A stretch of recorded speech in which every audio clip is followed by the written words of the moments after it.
श्री स्वामी समर्थ. नमस्कार, मी नंदिनी माझ्या यूट्यूब चॅनलवर तुमचं खूप मनापासून स्वागत करत आहे. तुमच्या मनातील सर्व चांगल्या इच्छा स्वामी महाराज पूर्ण करो ही स्वामींच्या चरणी प्रार्थना करते आणि आजच्या व्हिडिओला सुरुवात करते. तत्पूर्वी तुम्ही जर चॅनलवर नवीन असाल तर चॅनलला सबस्क्राईब करा.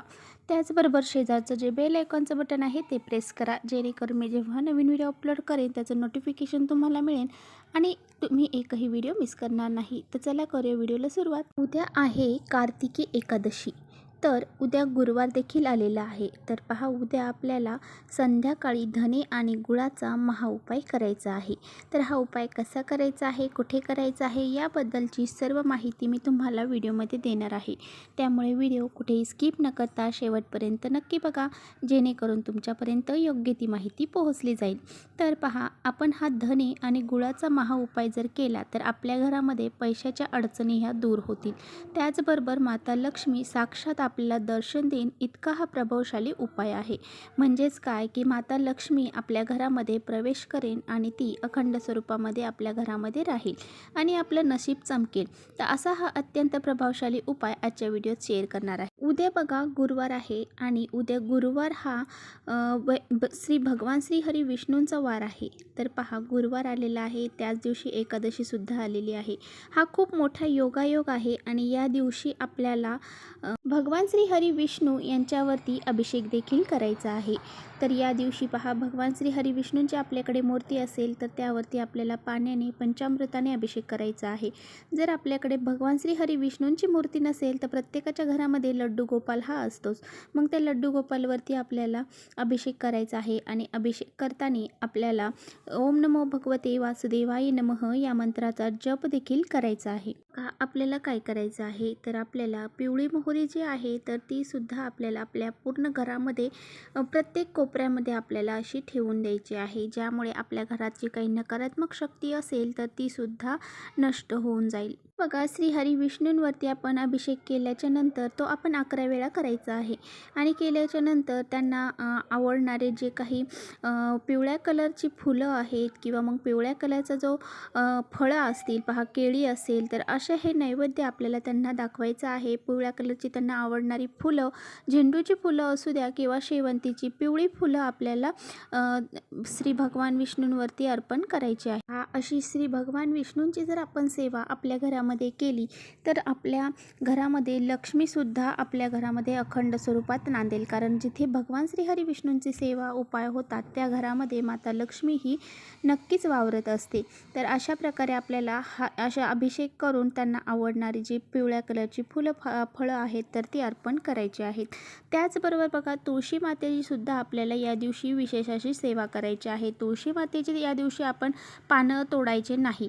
तर आपल्याला तुळशीपत्र हवे आहे तर ते आपल्याला आदल्या दिवशीच तोडून आपल्याला एकादशीच्या दिवशी भगवान श्री हरी विष्णूंना अर्पण करायचे आहेत. बघा, आपल्याला धने आणि गुळाचा काय उपाय करायचा आहे तर बघा, आपल्याला चिमूटभर धने घ्यायचे आहेत आणि अगदी थोडासा गुळ घ्यायचा आहे आणि 1 तांब्याभर पाणी घ्यायचं आहे. तर एका तांब्या पाण्यामध्ये आपल्याला हे धने आणि गुळ टाकायचं आहे. आणि हे सर्व घेऊन आपल्याला पिंपळाच्या झाडाखाली जायचं आहे आणि हे पाणी आपण धने आणि गुळ पाण्यामध्ये मिक्स केलेलं आहे ते पाणी आपल्याला पिंपळाच्या झाडांना अर्पण करायचं आहे. या दिवशी बघा, पिंपळाच्या झाडावरती भगवान श्री हरी विष्णू हे विराजमान असतात. त्याचबरोबर आपल्याला तिथे तुपाचा दिवा देखील लावायचा आहे आणि तुपाचा दिवा लावल्याच्या नंतर आपल्याला पिंपळाच्या झाडाला प्रदक्षिणा घालायच्या आहेत आणि प्रदक्षिणा घालताना ओम नमो भगवते वासुदेवाय नमः या मंत्राचा जप करत ह्या प्रदक्षिणा घालायच्या आहेत.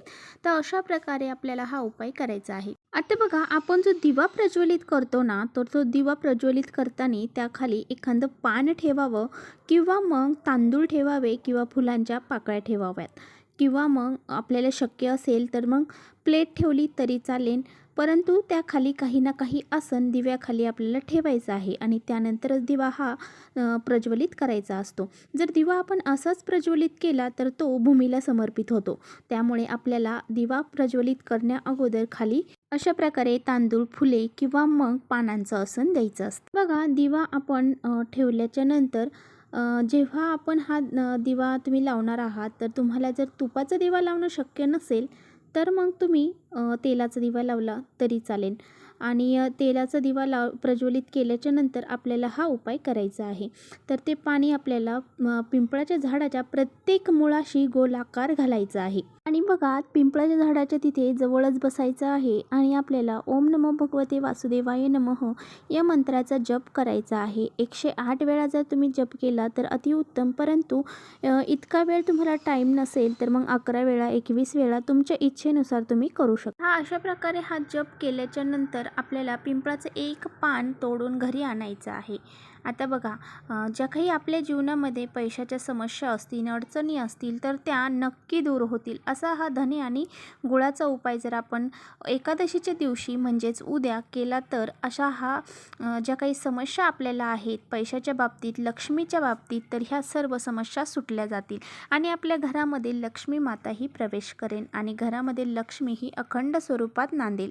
इतका हा प्रभावशाली उपाय आहे आणि आपल्या भाग्योदय, नशिबाचा जो भाग्योदय म्हणतो का, तो अचानक कधीतरी घडतो तर तो अशा काही उपायाने नक्कीच घडतो. आता बघा, तुम्ही असं बी म्हणताल की असे उपाय नुसतं आम्ही केला आणि मग लगेच आम्हाला पैशाच्या समस्यांच्या अडचणी दूर होतील का, किंवा आम्हाला अचानक पैसे मिळतील का, किंवा आम्हाला असे उपायच नुसते केले तर फक्त जी काही धनसंपत्ती आहे ते मिळेल का, लक्ष्मी आमच्या घरामध्ये येईल का?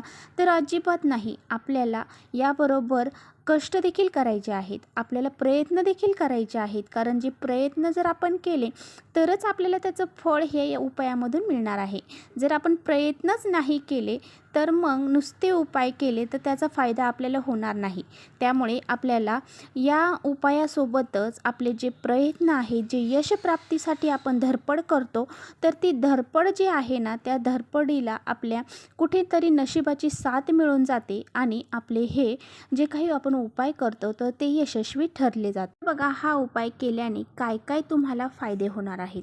तर पहा, आपल्या घरामध्ये पैशाच्या अडचणी दूर होतील, त्याचबरोबर माता लक्ष्मी आपल्या घरामध्ये अखंड स्वरूपात राहील, आपलं नशीब चमकेल, त्याचबरोबर जी काही अप्राप्त लक्ष्मी आहे तर ती प्राप्त होईल, त्याचबरोबर आपले कुठेतरी कामं चालू आहेत, काहीतरी यशप्राप्तीसाठी काहीतरी आपण प्रयत्न करत आहोत, तर त्या गोष्टीमध्ये आपल्याला यशप्राप्ती होईल, जेणेकरून आपल्याला त्यातून पैसा मिळेल. तर अशा बऱ्याचशा समस्या ज्या असतात ना, ज्या आपण प्रयत्न करतो त्यामध्ये, तर त्या समस्या दूर होण्यास मदत होईल.